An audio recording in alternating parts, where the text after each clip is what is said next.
What is good, everybody, man? Welcome into the Bluebloods Coach's Corner. As always, myself, my guy, Coach Fred, and Coach, we got ourselves a very, very special guest today, man. And Coach, I said it earlier off camera. I've said it on camera since I've known this man. One of the best NFL draft minds in the entire nation, man. My guy, Emory Hunt. I got a chance to chop it up with him down in Mobile during the Senior Bowl. We got to see each other at the Legacy Bowl. Emory, man, appreciate you hopping on the show. Always a pleasure, man. Appreciate you guys having me on. Glad to be on the show. Thank you. Thank you. Absolutely, man. So, Emory, the first thing I want to ask, and this is a topic me and you talked about at the Senior Bowl. Before we get into individual prospects or anything, me and Coach have talked about it on the show. The future of the NFL draft for FCS guys, for Division II guys, for HBCU guys. A lot of people talk about it as if it's bleak because we see the transfer portal booming. We see guys taking shots at the G5 Power 5 level. Some work out, some don't. For you covering the draft as in depth as you do you share that same bleak outlook that it's going to be hard for FCS, HBCU, smaller school programs to develop NFL prospects and graduate them from their school? It's the latter part that concerns me more than anything, to graduate them from their school, because we know at the end of the day, if uh, everybody comes up wanting to play at the Power Five level, that's all they've seen on TV, right? You know, that's all. It's all the games are packed. Everybody's talking about Miami, Florida State. That's it, right? Alabama. So when they're at a school, instead of just embracing where they are and the fact that this particular school gave them this opportunity, they're always going to be enticed by the Power Five lore, right? But if they're just being completely honest and they have a fair assessment, it's best to be a big fish in the small pond, because therefore you get the full benefit of, getting the attention and getting your name called and getting drafted. Otherwise, you're going to go to a school, a Florida State or whatnot, and you may not be the starter there. And that'll give the NFL scouts all the ammo they need to say, see, we knew he wasn't up to par. So why not just stay where you are, make them come to you, and then if you get that opportunity, let them figure out from there. But at least you're in the league. And, especially with the expected growth of what we're seeing from the UFL and other opportunities, Canadian Football League, you have chances to really start playing pro ball. So it's about, let me just get as amount of good film as I can in one spot, as opposed to trying to go play the portal game. Because we've seen even guys that are trying to go from FCS to FCS programs get lost in that shuffle. Yeah, I think, and I've heard mixed reviews. And before I toss it to Coach, I want to ask you. I've heard some scouts say kids who have been at 3, 4 schools, that's a big mark against them. That's a big con on their scouting report. I've heard other scouts say it doesn't matter if you can ball. We don't care if you played at 8 schools. We're going to take you. What has been some feedback that you've gotten from execs, from GMs that you've spoken to behind the scenes on? Does it really matter if a kid has bounced around to a bunch of schools, or would it be better for them to stay at one place, just perception wise? It's always about the reason why. Why are you going to different schools? What is the reason why you left this particular program to go to that program? Is it because of scheme? Because the coach left? So it's always about the why for them. And that's the biggest thing. If you're leaving because of you're chasing, either money, or you're chasing, trying to get a better opportunity, or this coach said you wasn't going to start, then those are negative reasons why. But if it's for legitimate reasons, quote unquote legitimate reasons, what they deem legitimate, then, to their point, they're going to take you regardless. Coach, go ahead, man. Jump in here. So, it's funny you said that because a name popped up as I was driving through the state today on whatever happened to Braxton Miller, who was very good at one program, left, went to another program. Now, obviously, when he left, it wasn't the portal, so to speak. It wasn't NIL. But to me, that's a prime example of someone who left a system that was really good for him, even though he may have been kind of forced out because of competition or whatever, but then goes to another system in Florida State that doesn't fit him. So that kind of goes into what you were saying. And I guess my thing I want to know from you is, do the kids really understand that at Hunt University, I'm the guy. We may be lower level than Blue, but I'm the guy. Do they really understand that facet of what you just said? Because we have a hard time getting them to understand that. I truly don't think they understand it until it's too late, and because you're giving them the message, and it's like you have to compete now with social media. Social media telling you you're nice, but the people's like, man, listen, like kind of stay where you at, man, like because you're gonna get your shot. They're coming to see you right now anyway. I spoke with a player that was a big time prospect at a small school, and he was like, and this was at an all-star game this past January. I was at the Tropical Bowl, and he's playing up in Canada. He was like, man, I never wanted to leave. He said, I thought about leaving, but he said the reason why I stayed, it was like, man, the scouts are coming. We got 20 scouts at practice. Like, so I'm getting what I want regardless. So why would I go somewhere and have to, try to get into the rotation when I'm the guy here? I'm getting all the opportunities here. And he still had a shot in the NFL. And now he's starring up there in the Canadian Football League. But he was like, I thought about it, but then I quickly realized, man, I'm the big fish here. But to help him out, his dad was a pro player and kind of gave him a little bit of that guidance too. But he also saw for himself, like, man, I saw what this guy did. And now I'm staying where I am, because why would I go run that risk? It's like two birds in the hand is worth one in the bush, right? So you hope people understand the big picture, just zoom out a bit and see, hey man, if I just stay here and ball out, not only can I be a legend where I am, but I also can not only help my situation, but my teammates. If I'm bringing scouts here, they get to see these guys too.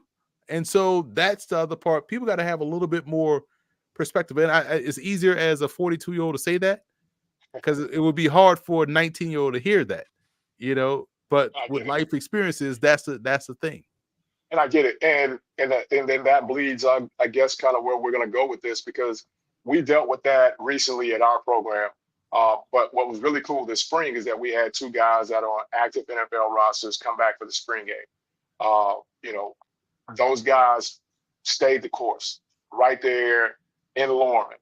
And the other guys got a chance to see that. But now the temptation comes because, as you said, as a 42-year-old man, it's easy to say, hey, man, stay right here, little Johnny. But little Johnny's being tempted by Blueblood University, who's giving every kid that's on scholarship $50,000, whether you play or not. And they think in their mind, like, yo, let me go get this bag, not realizing, okay, you're 13, you're getting $50,000, but in December that stops. Now what? Now you're calling said university, hey, can I come to pro day? Is it all right if I went to school there, but can I come back to pro day?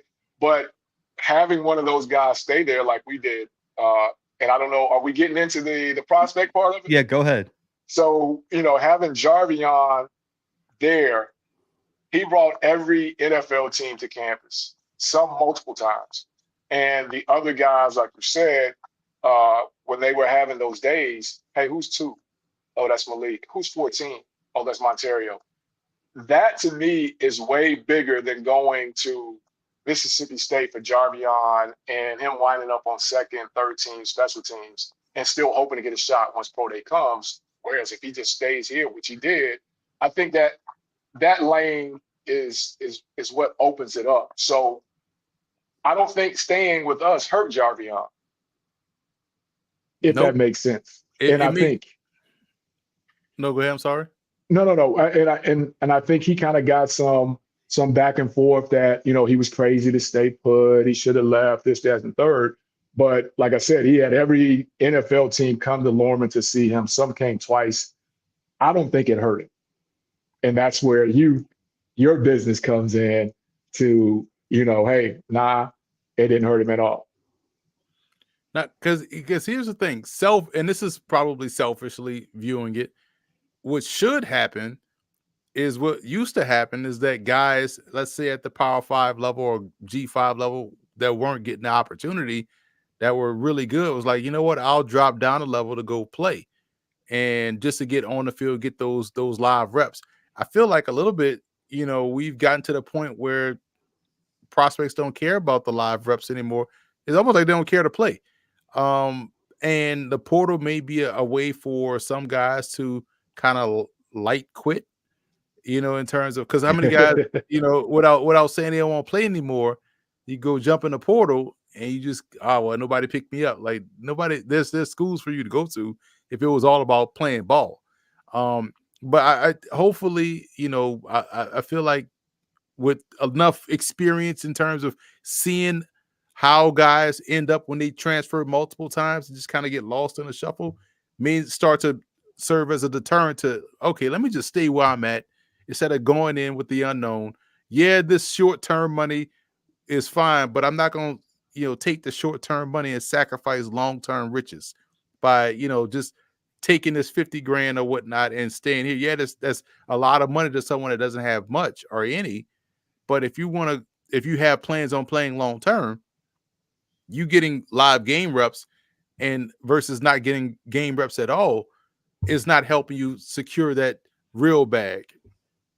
And at the end of the day, you got to be a guy. I don't care what, I mean, you got to be a guy. You can't be me. You got to be a guy. So, if you're a guy, stay a guy, and realistically if you have an opportunity. Yeah, I will say, shifting into the prospects, I want to make sure we have enough time on them. There's one guy, Emory, who I really like that I think you were the only draft analyst that I've heard his name drop this entire offseason, and that is AJ Simon from UAlbany, who had one of the best years as an edge rusher, FCS All-American, was part of probably the best edge rushing duo in the entire nation, FBS, FCS. What about his game, and what did you see in his film and from this offseason that made you higher than anyone else? I think he was your number 2 small school prospect at one point this offseason. What is it about AJ Simon that you love about his game? Listen, I was lucky to be on the broadcast for their game against Morgan State. It was a torrential downpour. It was raining. It went into overtime. But you got a glimpse of what he has. There was Anton Kunjaj, that's the other defensive end that ended up transferring out the programs. We talk about transfers. He ended up transferring. But Simon was someone that he has great get off. The twitch is where you need to be. He looks the part athletically. That's always a plus for guys coming from FCS and below level. And this is important for any football player, but he has a great sense of timing. So as you're watching a game, right, and you just said, like, man, so-and-so needs a big play here. This team needs a big play.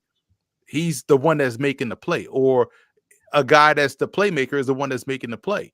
And it seemed like he was the one that was always making the key play at the key part of the game. You go and watch their game against Hawaii. He was in the backfield like he was part of the running back tandem back there. That's how often he was on the other side of the line of scrimmage. So, and then you go down to the Hula Bowl. He performed well there against consistent FBS Power 5 talent. And that's all you want to see from a scouting perspective if what I saw on tape wasn't lying to me. So, yeah, you could be dominant against the same level of competition. You could be that big fish in the small pond.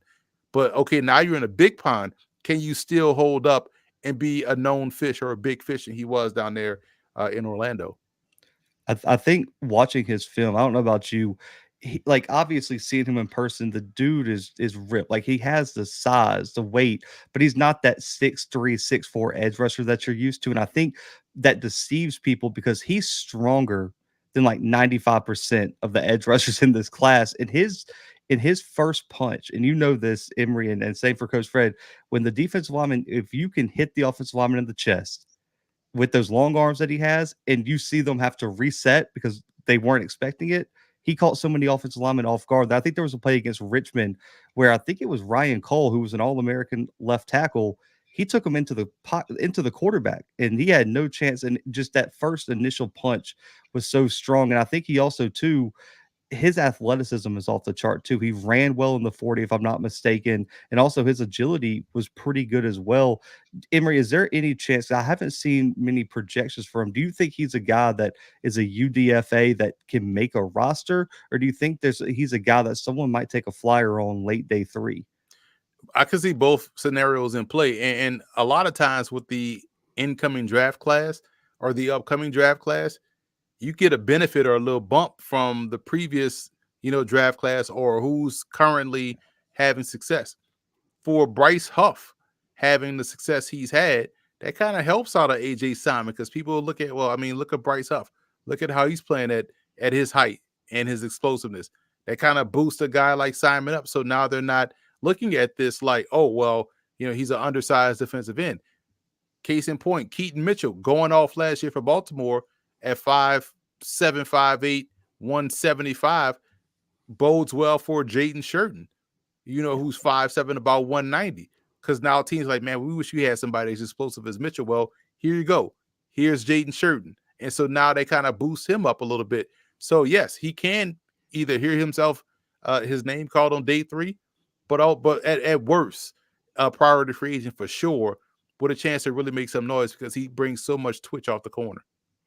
And then, Coach, before I toss it to you, there was one prospect, Emory, that me and you talked about that has been polarizing in the HBCU community. I think everyone understands his talent, but there's people who expected more from him in terms of loading the stack box this year. And I think the way you explained it to me at the Senior Bowl made me look at this guy completely different, and that's Sundiata Anderson from Grambling State.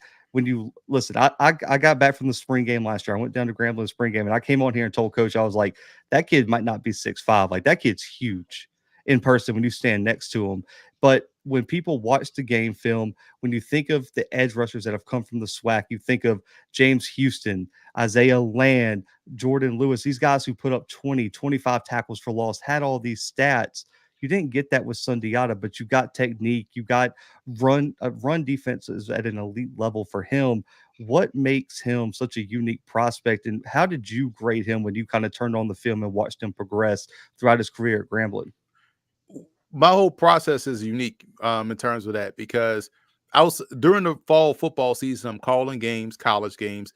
I also do a pregame and postgame NFL show on CBS Sports every Thursday night. So I'm covering the NFL and college all throughout the year. So my first time really truly diving into draft conversations and draft content is December when I go to the FCS Bowl down in Daytona Beach, but really January when I'm at all the different All-Star games. So I'm seeing a lot of these guys live before I really go dive into the film. And I'm glad I do it that way because you don't want the live All-Star game practices to lie to you because they can. Because you can see it, because again, you go watch some guys say, oh man, this dude is awesome. You go back to watch the film, you're like you didn't do none of this in actual games, right? So for Sundiata Anderson is like when I saw him in person, I'm like, man, this dude legitimately moves like a tight end. Like he moves like a skilled player. He is super athletic, super fluid. And there were times, at the Shrine Bowl where you saw him be disruptive and explode through the line of scrimmage and blow stuff up.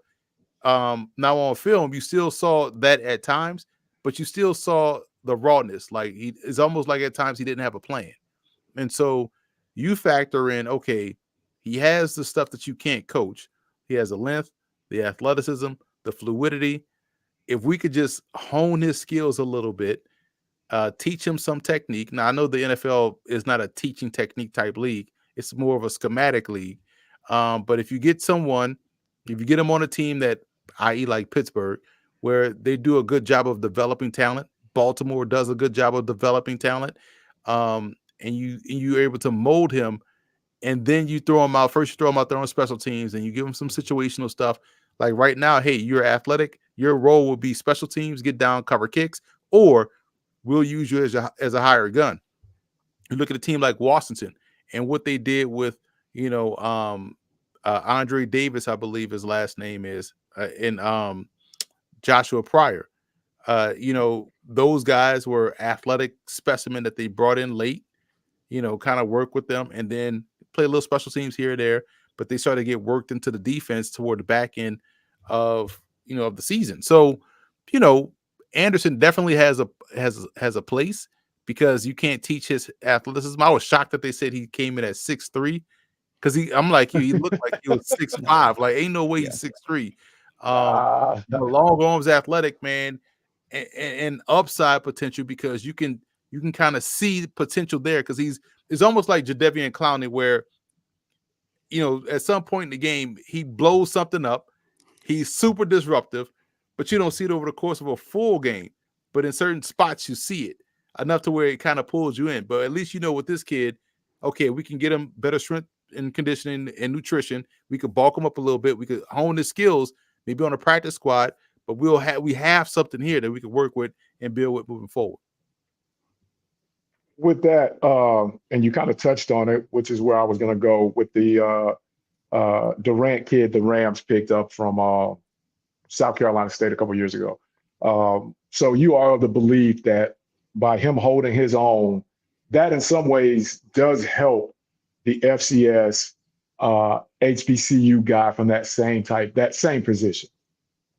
Oh, absolutely. He went down to the Shrine game, and I was able to speak with him. During, like, I did an interview with him, but off camera, I'm like, yo, I gave him a little homework. I was like, man, you kind of remind me of Eric Allen, in the sense that you're a lighter guy, a smaller guy, but you can play on the outside if you want to. Like, don't let nobody pigeonhole you to say you're just a slot guy. If you feel like you can hold your own on the outside, hold your own on the outside. And we've seen that play out, a little bit with the Rams.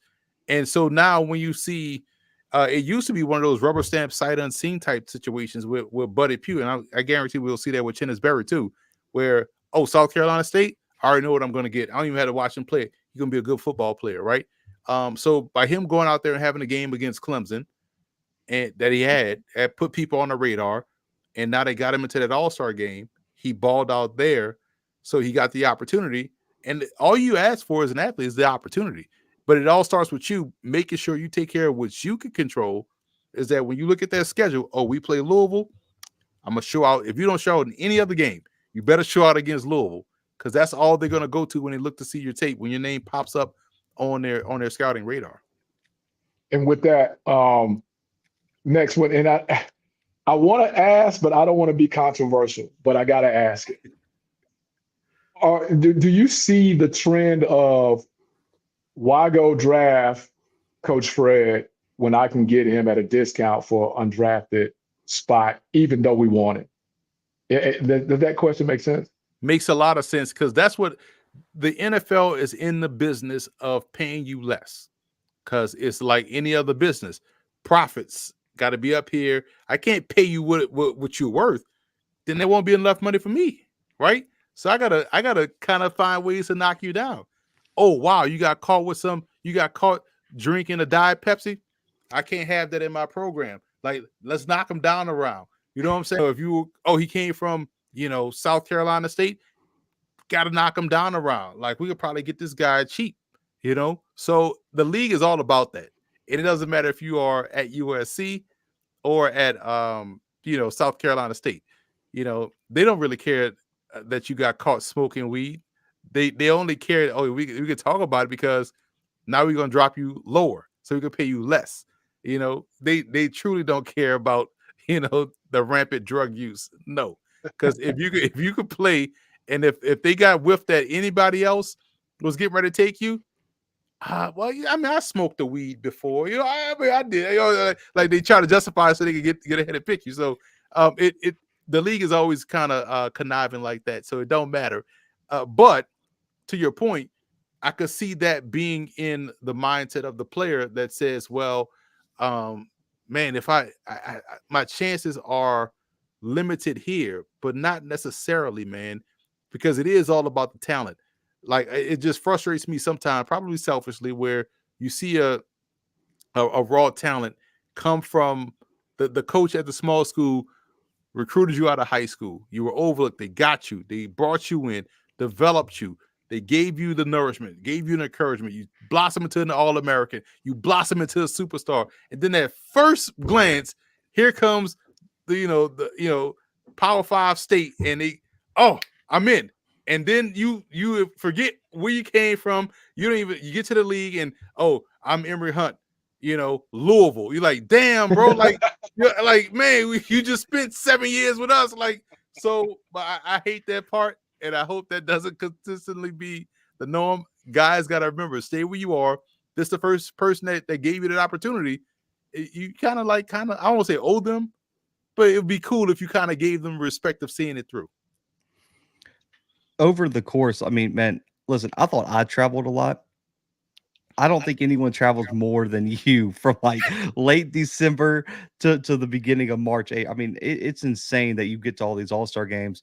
Who are your top 3 FCS HBCU small school guys that have improved their stock the most over the past few months, in your opinion?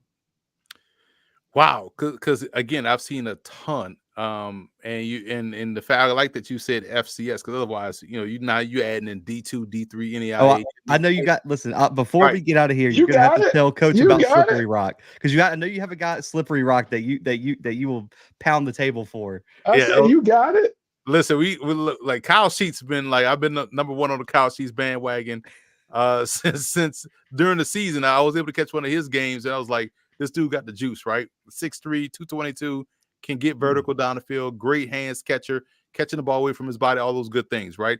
But Slippery Rock is another one of those programs where you tell me they got a prospect, I don't even have to watch their tape because I know they're gonna be good, right?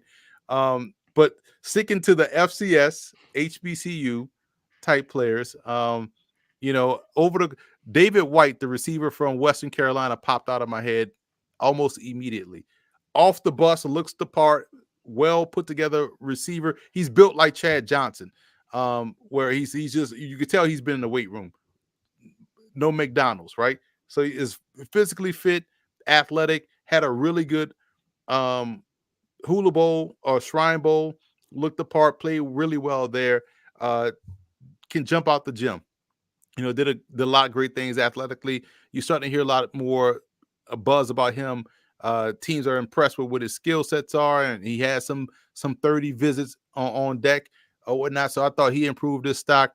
Levy Drake Rodriguez, the defensive tackle from Texas A&M Commerce, another one that was a star at the Tropical Bowl and at the FCS Bowl. He got the call up to the Tropical Bowl. It was virtually unblockable, and I know it's easy for these D linemen to stand out in all-star games and one-on-ones because it's heavily slanted for you to stand out. No different than receivers running these mad bohemian routes in one-on-ones. Like, yeah, you're going to have a lot of success because you got 15 seconds in a route. You know what I'm saying? So watching Levy Drake Rodriguez do his thing up front, not only just in one-on-ones, but in team periods, 907, that's someone that's also really stood out. And I like that Mikey Victor, held his own at the Hula Bowl, worked out really well there. Got the call up to the Shrine Bowl, did a solid job there too. So now scouts have seen him at 2 separate All-Star games against FBS Power 5 receivers. He was looking receivers dead in the eye because he's a legit 6'2", 6'3". And if he Oh, put those paws on you, it's a wrap because he's going to wall you to the sideline and really walk you out of bounds and direct you to where he wants you to go. Some may see him as a safety. Some may see him as your old school classic cover 2 corner that's going to beat you up right there at the line of scrimmage and occupy you within that 5-yard space. But I like the fact he's also a physical corner. He can tackle, and I thought he really improved his stock over the course of those 2 All-Star game circuits. I asked that because, like all those guys, I'm with you, especially David White, kind of wasn't even the number 1 receiver at WCU this year because of Sincere Lee, who's now at Pitt, who's probably going to be a top prospect come, next year or even the year after. But Christian Boyd, too, I think, man, his film from the Shrine Bowl's off the chart. I think he had a big year for Northern Iowa anyway. And then, two, this one's kind of cheating as he was already kind of one of the top guys, but I mean, Mason McCormick has kind of put himself in that conversation of, I've seen day 2 projections from him. And I mean, everyone was kind of talking about Greenfield coming into the off season and McCormick with the combine performance, with his performance at the Shrine Bowl. He's kind of put himself in that conversation where you look at his resume, 60 something games started for a 2-time defending national champion, 4-time All American. It's like the resume's there. I'm wondering what it's going to take for both of those guys to get the shot because I think they both have potential to be one of those late day 2 guys now. Even Isaiah Davis, the running back of South Dakota State, Yeah. really just looks the part too. Off the bus, look, I said he reminded me of Robert Smith, that played for the Minnesota Vikings. But the thing is, it, this is why I be so adamant about the support of the UFL and Canadian football and the European League of Football, because we need more opportunities for these guys to play pro ball, because there's so much talent out there. Only 260 something guys get drafted, but there's enough talent out there for a full-fledged 32 team league in the States, spring league in the States. I wrote an article about that in 2016 on my website, where NFL brings 90 guys to camp, you cut 45. There's your spring team right there, the 45 you cut. If they were good enough to bring to camp, they're good enough to continue to work with and develop. So there's more than enough talent out there. Oh, exactly. You know what I'm saying? And so I just wish that, because you get frustrated, like you're breaking down all these prospects.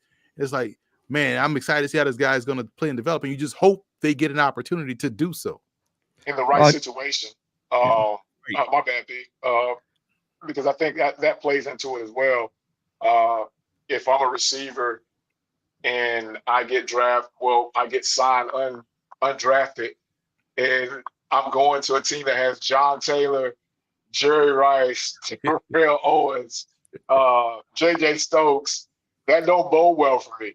So I think that's all about it as well. But I got one prospect I got to ask you about, and it's not the kid from Alcorn, but Ty, my receiver.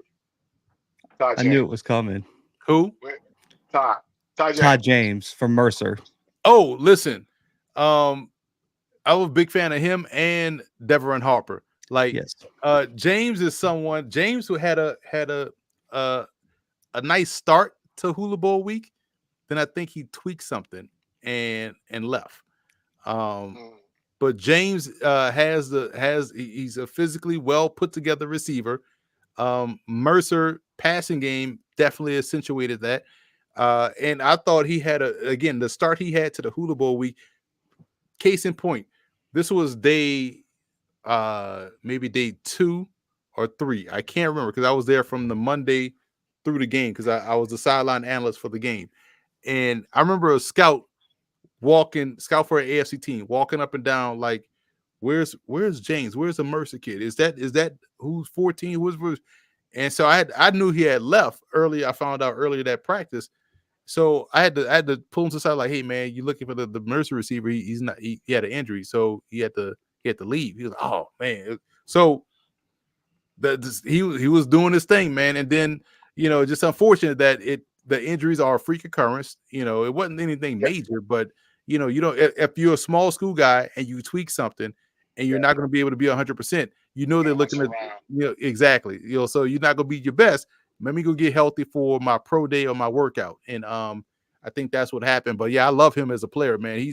Him and Harper are really good receivers. Yeah, that was the guy that I think I questioned my ability to watch film, because I'm reading all these scouting reports. I'm looking at all these mock drafts, and I'm like, man, if there's one guy I'd put my money on that if he got a shot, he could do it, it'd be Ty James. And if he doesn't get in the NFL, he is a whatever. I don't know what the all-star game will be at the UFL. He's an all UFL player for me. He's bonafide to go to Canada right now, to me. I'm looking at my scouting report I have on him right here from the draft guide. First line, plays a lot bigger than his size, and he came in measured at 6 feet 195. So when you have that going for you, you already gonna stand out on tape. Yeah. I know we got to get you out of here, man. One last question to wrap this up. FCS guy that is your surefire, can't miss prospect. Like, if you had to put all your chips on one guy to make an impact at the next level, who are you taking in this draft class from the FCS? From the FCS to make it, the one guy. Oh wow, that's a tough question. Push it all to the middle. Yeah, I'm gonna push all my chips to the middle, man. I'm gonna be biased, and I'm gonna go by the guy that I've seen a lot of, 11 games over the course of 3 years, and that's running back Jaden Sherton. Listen, watching the games, and I know offensive line is they get to hang around, right? Because nobody really notices offensive linemen if they don't play well. It's kind of like, just stick around. You need big body guys, so you can carve out a 15-year career just by being big. You know what I'm saying? But in all seriousness, every time I watch Sherton, every game I'm calling, right? And I had this feeling for, and Monmouth has done this a lot. They had it with Pete Guerrero. and now they have it with Sherton. But I felt like when I was watching Sherton's game was like I was, when I was when I was watching, I called one of his games, Chase Edmonds when he was at Fordham.